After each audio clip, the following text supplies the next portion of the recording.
Through our journey and through the documentary of Mallory's Army, what I really wanted to do was continue this voice and continue to showcase other people's stories. Because I think that one of the biggest obstacles that we have is that people feel sorry for you for a few months. You know, they feel sorry, but then they expect you to move on, and what they don't understand is that you never move on.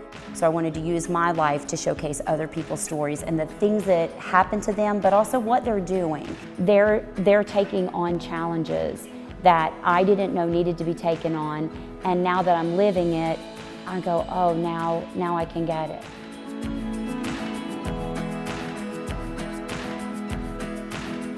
Well, Inez, thank you for meeting with me today, and we really want to talk about emotional intelligence. I want to talk about, you know, the stress that's happening with our kids right now with this virus and being isolated. You live your best life, and you're doing that because of your journey through emotional intelligence. Why don't you explain what is emotional intelligence? So put very simply, emotional intelligence is just learning how to be aware of your own feelings, other people's feelings, and learning how to manage those feelings, you know, and giving out empathy, compassion to other people. Because a lot of times, you know, while we're born with love, when we grow up, we're taught to hate. We're taught to make negative comments. We're taught to have fears, which is happening right now. Right. You know, it's happening as an adult where we are being fed fearful things every single day. Right. And if our children, if we're fearing, you know, many adults are very fearful of what's happening right now with COVID-19. Could you only imagine what the kids are feeling? And they don't have that vocabulary yet to be able to put into words. They usually act out. And so through studying and practicing emotional intelligence, we're giving our children and ourselves those skill sets to be able to manage our emotions in a healthy way and let somebody know how you're feeling, as opposed to attacking and reacting to somebody else. There's quite a few questions from parents. You know, some of the questions were, you know, will this have a lasting impact? My child has become very fearful. Now that things are kind of opening up, we've gotten questions about, I'm trying to encourage my kid to even go to the supermarket with me now, and they don't want to. So yeah, you know, it's a fear of the unknown. I think I had like mixed feelings about it. Obviously I was afraid because like people were dying, and you know, but I haven't been affected. My family hasn't. It was scary, and it's still scary, but I feel like since the numbers are like lowering, it feels better. Like supportive of the rules, and I completely understood where they were coming from, and I was like, it'll be okay, we're quarantining, but it's all for the greater good. And I was very, very passionate about it. Like I had friends that were going out, and I would say stuff to them. I feel that I live a very emotionally intelligent life. I've been studying human behavior, probably for the last 14 years, more so in emotional intelligence the last 4 years. You know, I still get triggered. I still get upset. I still, you know, read something and just like makes my blood boil. However, I'm not lashing out at other people because of it. I'm recognizing it. I'm understanding, well, why am I feeling this way? And a lot of times it goes back to like a subconscious belief system or an experience I had in the past that's bringing that back up.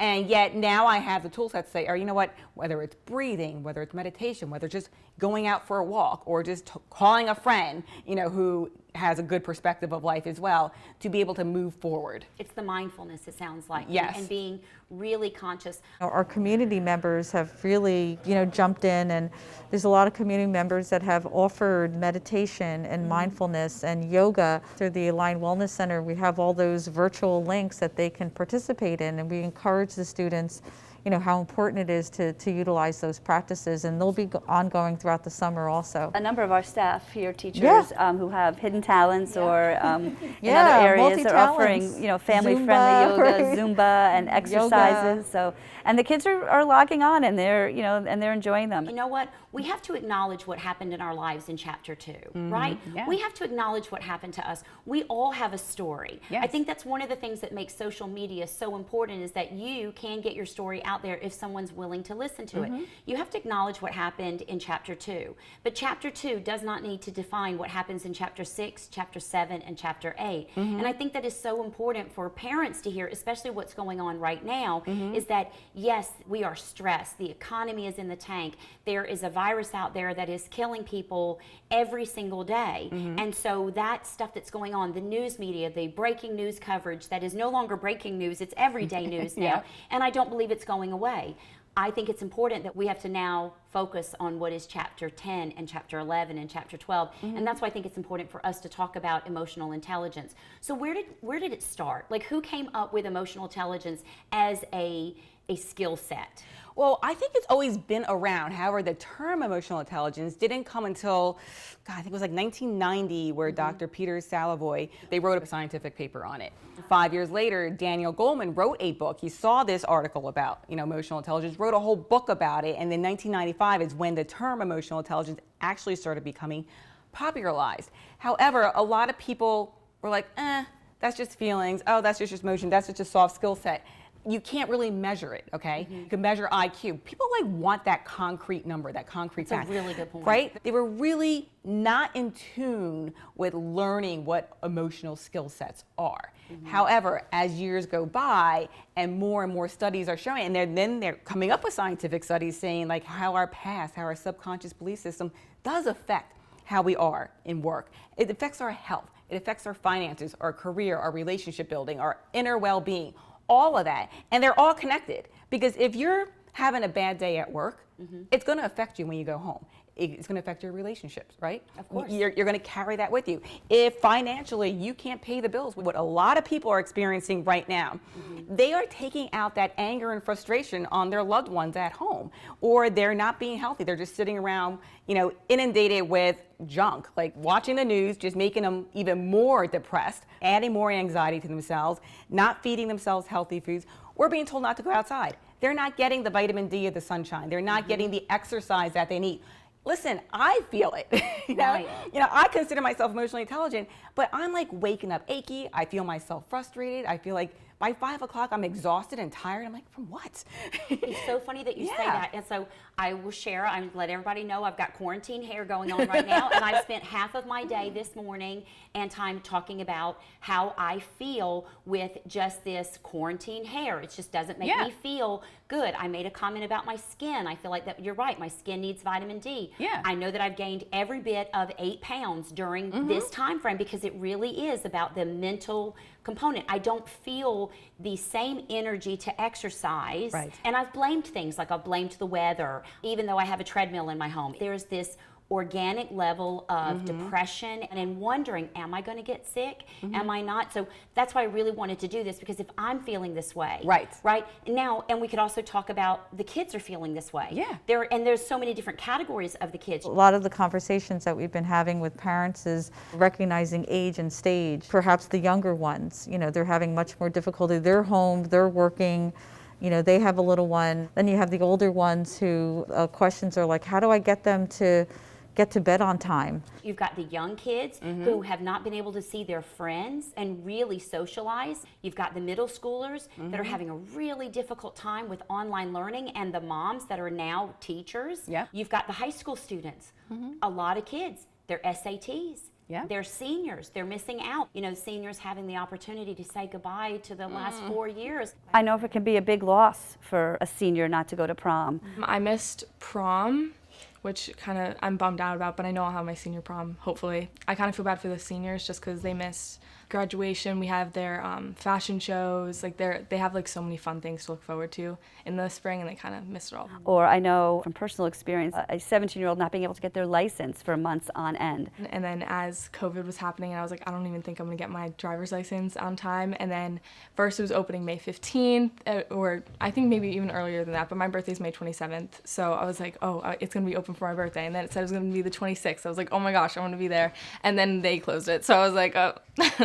So these are really important milestones, and when they don't get to experience them, there is a loss that they feel, and I think you have to validate that loss and help them get through it, kind of put it in perspective also, right?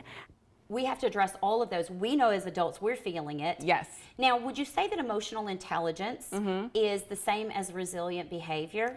Resilient behavior is a component of it. Okay. Emotional intelligence is a accumulation of many, many things, including psychology, physiology, quantum physics, metaphysics, your physical health, your faith, spirituality. So it's like all of that all put together, which helps, and then resiliency is part of that, piece of the puzzle. Exactly. So resilience is the flour in our recipe for success. Yes. Right? It's a good portion of it, because a lot of parents that come to our Mallory's Army presentation, we talk a lot about resilience, and the reason why I want to touch on this and see how it fits into emotional intelligence and being such a big part of it is we talk about resilience. For me, is our experience through life that teaches us how to overcome certain things in our life. Right. So it's, if something bad happens to us, it's almost like that whole scenario, oh, you won't do that again. So I share in my Mallory's Army presentations that resilience is really about learning how to have a relationship with people who don't like you, which I think is a major skill set that our kids are missing. And people say, well, why do I have to have a relationship? And I think to myself, you have to. As you grow through life,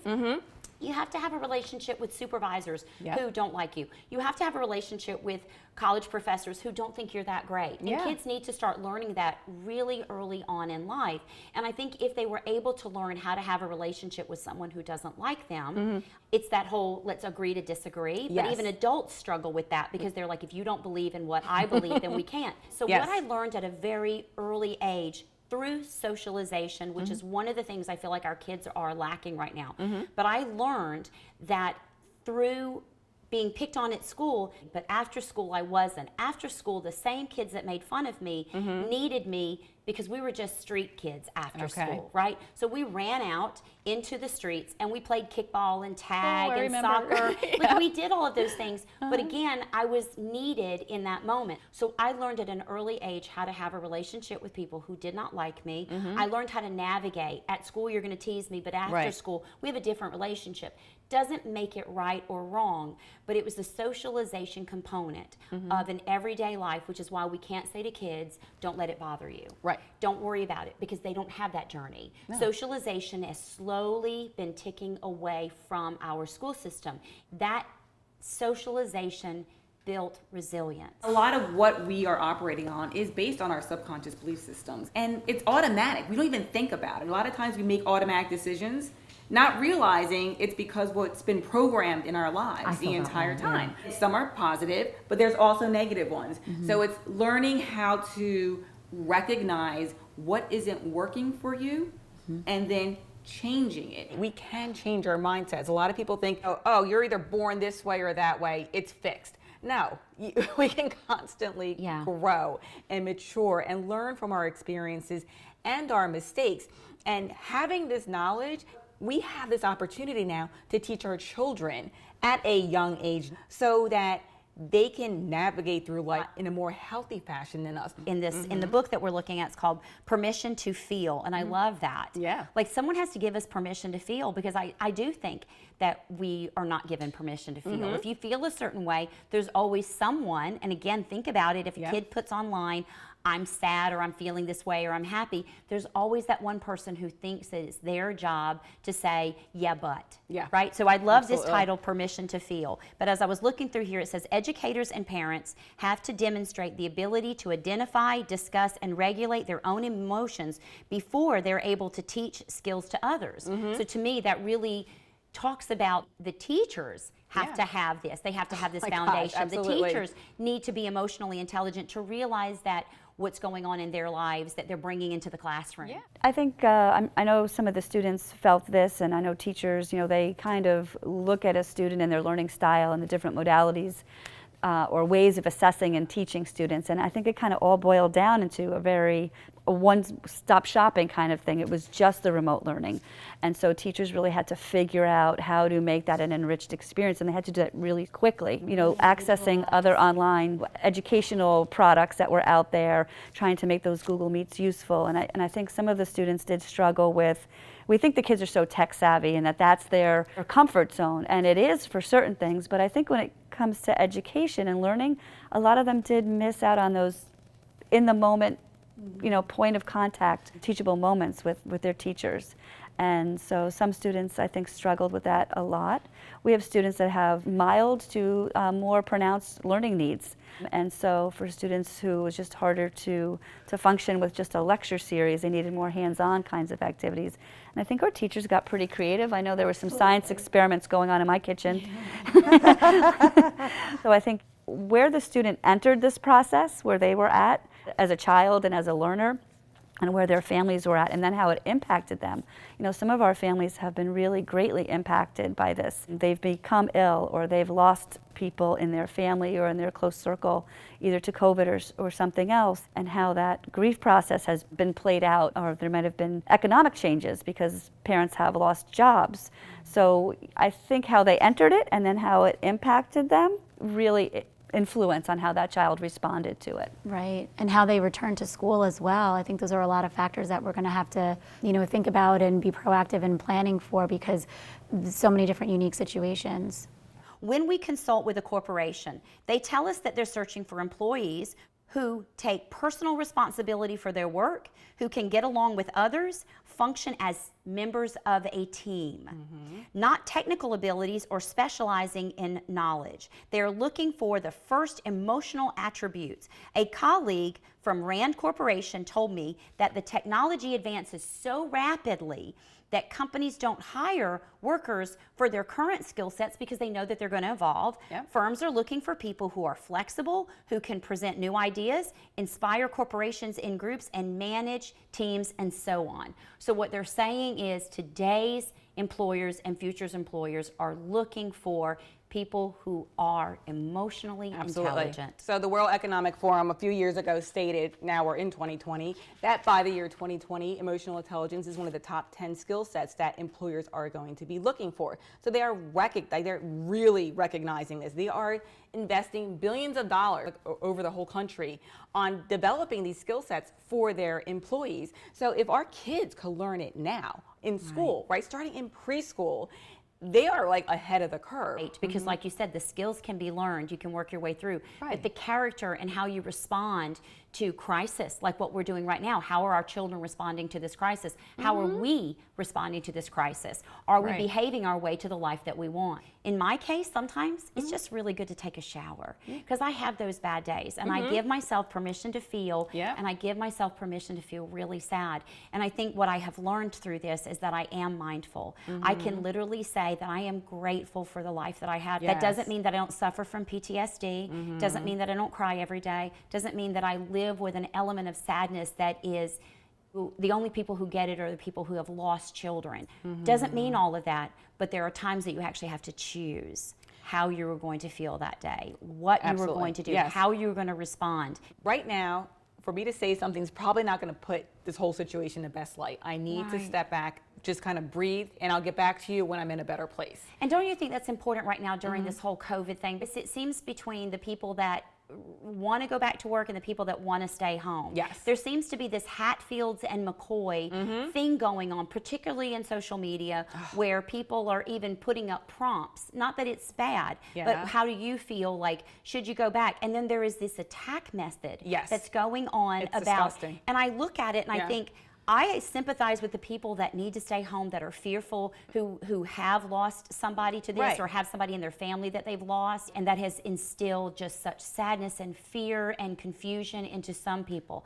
I also know that on the other side of that coin, there's the economic stress. And economic stress really does put a burden on us if you've had no income coming in, if your company is closed, if you have not received your unemployment benefits, if you've not got a stimulus check, if you don't have a way to waive certain payments in your life that you're responsible for, if you've gone through every bit of your savings, both of those are equally stressful. Without a doubt. And what's sad about social media, they're making it black and white. And your whole explanation just now is your ability to be open-minded and look at various perspectives, right? We are all saying things based on our own personal experiences, but you're being open and say, well, yeah, you know what? I understand why they're fearful of the economy opening or people going out, because they've had a personal tragic experience to it. And they have a valid point. I say this, that they have a valid point, meaning we don't want the death rise to go. Of course not. We don't want the hospitals to spike and all that. They have an absolute valid point. But that doesn't replace the other people's valid point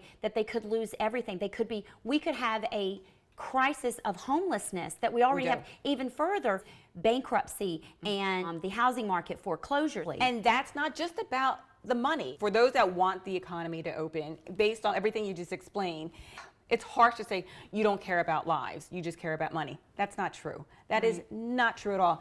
With people being locked down, you know, not being able to pay the mortgage, some people don't even know how to get groceries, okay? I personally know people where I have to go cook them meals because they don't know what their next meal is going to come from. Right. Me personally, you know, I'm a speaker. You've lost your same thing. Every We've single, lost our, every single, you know, speaking I've not engagement had has been canceled. $1 come into my house Nothing.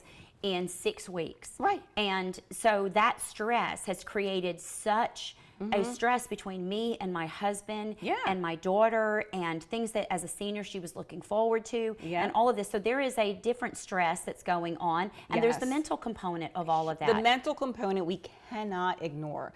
Okay, unfortunately, we live in a society that we don't pay attention to it until after the fact. I call them invisible wounds. Right. Right. If I was bleeding, if I cut off my arm, you would know how to apply a tourniquet. Invisible wounds, we're not capable of looking at them and understanding the gravity of them. And I always say, everybody has a fuse. We don't know how long it is, and we don't know when it's lit.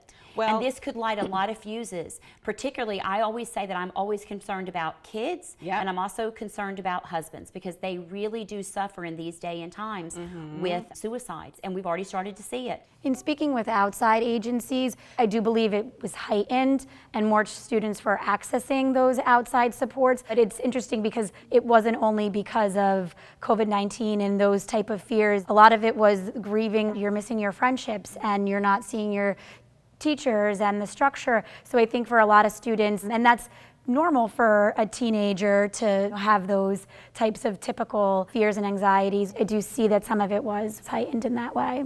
The suicide hotline has raised 891% during the last 6 weeks, okay? That is serious. Listen, we want to ignore it. There's child abuse happening, okay? The kids not being able to be in school and they don't have an outlet. They're locked in. There's abusive families. There is domestic abuse on the rise. We're going to do a whole show around domestic violence because it has been on the rise because of this. Yes. Yeah. Drug addiction, alcohol, all of that, depression, anxiety, it's all on the rise. To speak overall, you know, here at the high school level, I think that we've had questions from the community also about their students, some of them becoming seemingly more sad, which was to be expected. I want to leave to go places sometimes, but I can't because they're not allowing kids out.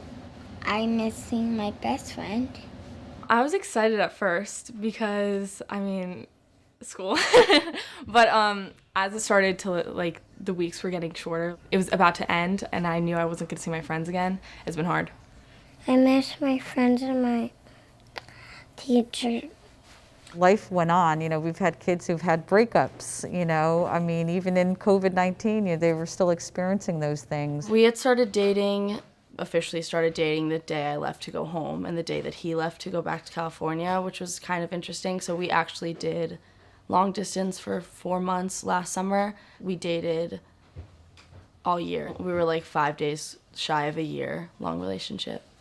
It was difficult not being around him just because texting, I guess, just introduces this entire new thing of someone could be saying something but you have no idea how they're saying it. So we had talked about what was going on with us. Well, do you want to take a week break and see if it's easier if we're not talking, and maybe we'll see what happens, and if anything we'll go back to school and we can talk then, and just because this is difficult. I was I don't really want to do that.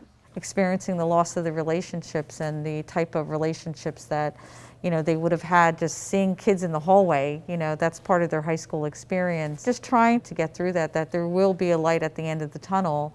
I was reading here, it says from 2016 through 17, more than 1 in 3 students across 196 U.S. college campuses reported diagnosed mental health conditions. Some campuses have reported a 30% increase in mental health problems per year. 1 in 3.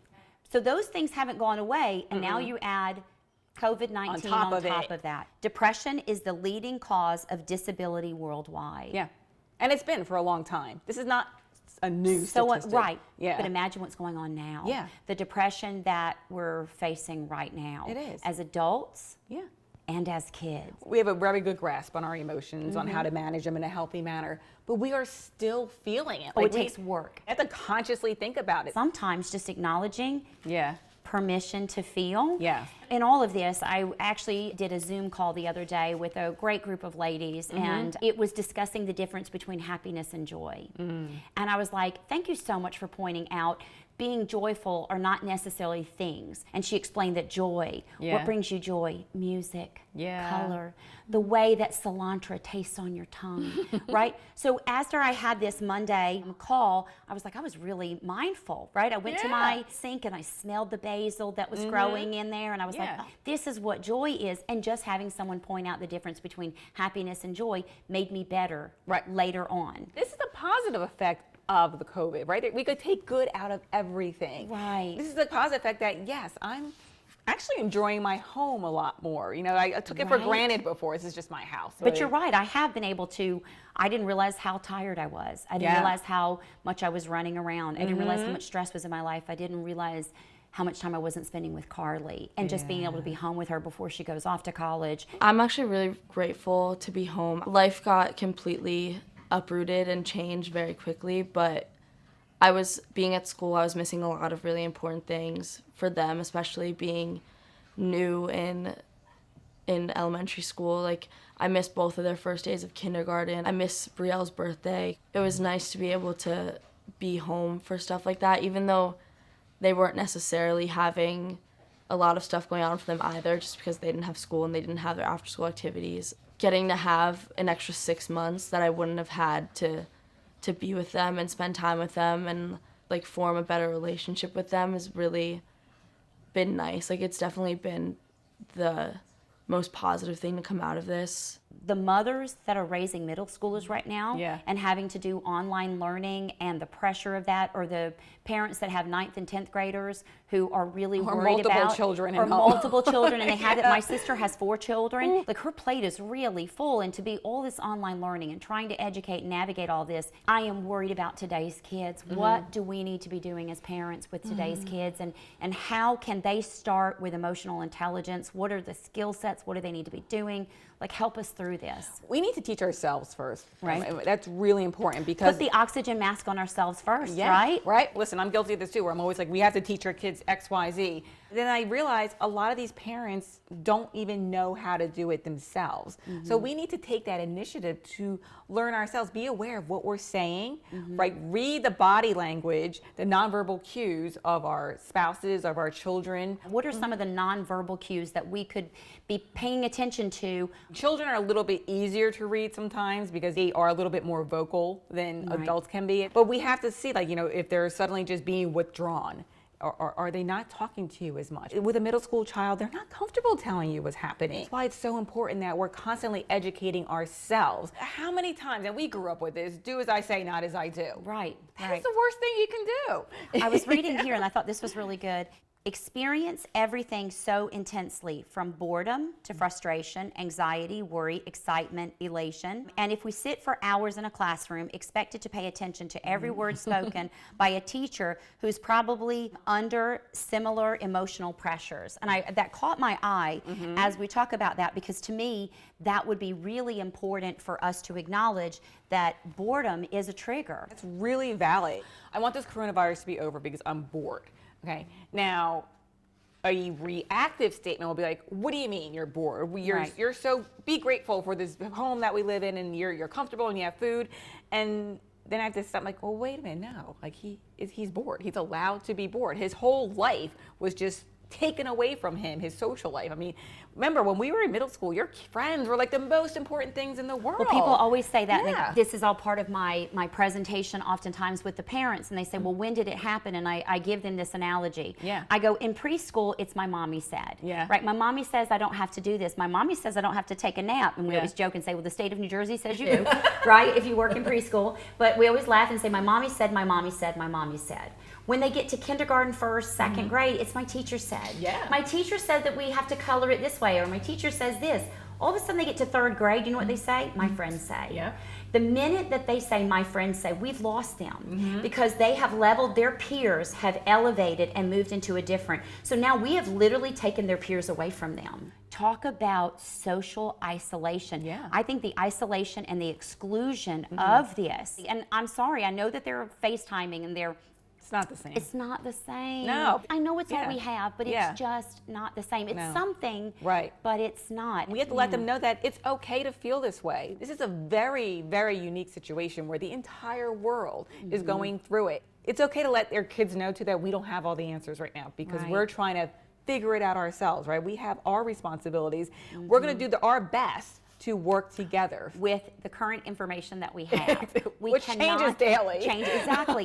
We cannot base any of our reactions on hindsight right now because we have none. And as adults too, we need to be really careful in how we're speaking, because even if we're talking about what's happening in the world, we're talking about what the news outlets are saying, they're listening to all this, you know, and if we're blaming everybody else, we're teaching them to blame, you know, instead of just saying, right now, it's okay that we really don't know. Even our leaders really are trying to figure this all out to the best of their ability with the information that they're receiving. And that changes with data as it comes in. Constantly changes, and it's okay. Like, we're going to get through this, but it's just not going to be a straight line.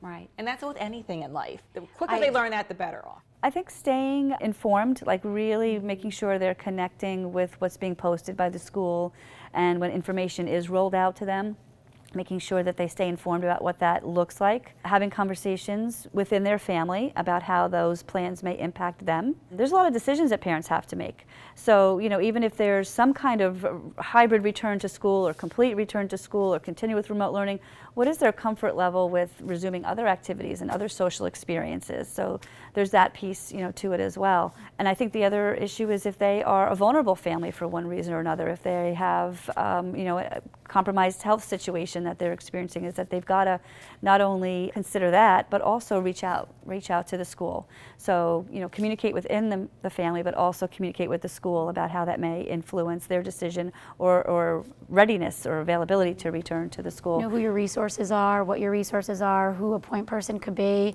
and, you know, even having those emergency plans if you needed to, you know, implement anything in that way. I think modeling, we talked about modeling good, safe protocol, healthy, whatever the directives are in terms of masks, gloves, social distancing, you know, to really be a good model for that, help the kids sort through the information that everyone is just getting bombarded with. Basic structure too. Right now, the lack of structure and finding, you know, just restructuring your day in this world, and if we, you know, do return and what that looks like, trying to structure as best as possible. I think going back to the basic tenets, you know, making sure that you're getting enough sleep, that their kids are getting enough sleep, that they're eating nutritionally, that they're out there exercising, and, you know, as we get closer to back to knowing what we're going to be doing for the school year, transitioning back to that also. Hitting that reset button maybe mid-August, right, so that you can start to get on a normal bedtime schedule again, especially for the high school. Body and brain and body chemistry, like, they tend to stay up later and they tend to sleep in a little bit later, and I think that this amount of time that we've had off from that, we have to hit that reset button a little more thoughtfully and maybe a little bit earlier than we would have in the past. And it's, yes, I get it, that every generation has their story. Every year they have that, and it's the best thing that you can say to your juniors and seniors. I know this stinks right now. I know it sucks not being able to graduate, or you know, all these thousands of dollars. They're missing. Major. And it's one thing to say to them, every generation will experience something and what have you. But they're not every generation. They're this generation. They're this seniors. And this is what they're experiencing. And I think we have to acknowledge it and let them know that they feel. And it's okay to want to scream into a pillow and punch something, and to feel that way, and to feel like you're really angry. People really are struggling with the ability to wrap their head around what's really going on here.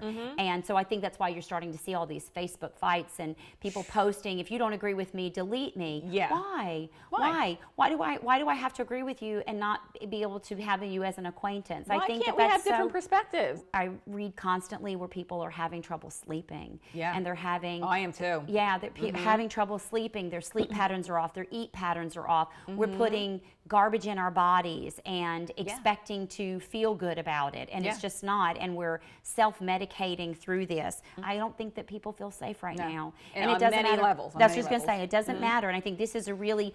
If we wanted to talk about common ground, which is the first step to building empathy, recognizing that people on either side of the fence, whether it's the medical side or it's the economy side, neither one of those categories, they're ultimate common ground is feeling safe. Yeah. I think no one feels safe right now. They're afraid for their health, they're afraid for their home. So there's a common ground that they could both agree on. So rather than posting online, if you don't agree with me, delete me, we can easily say that we have a common ground is that neither one of us feels safe. Yes. We're both having the same struggles. Neither one of us have mental clarity. We really don't know. Well, Inez, as it is, it's always an ultimate pleasure to spend my time with you. We will make sure that everybody has the opportunity to check in with you. If they're curious about what emotional intelligence, we'll make a list of the books that we referenced today.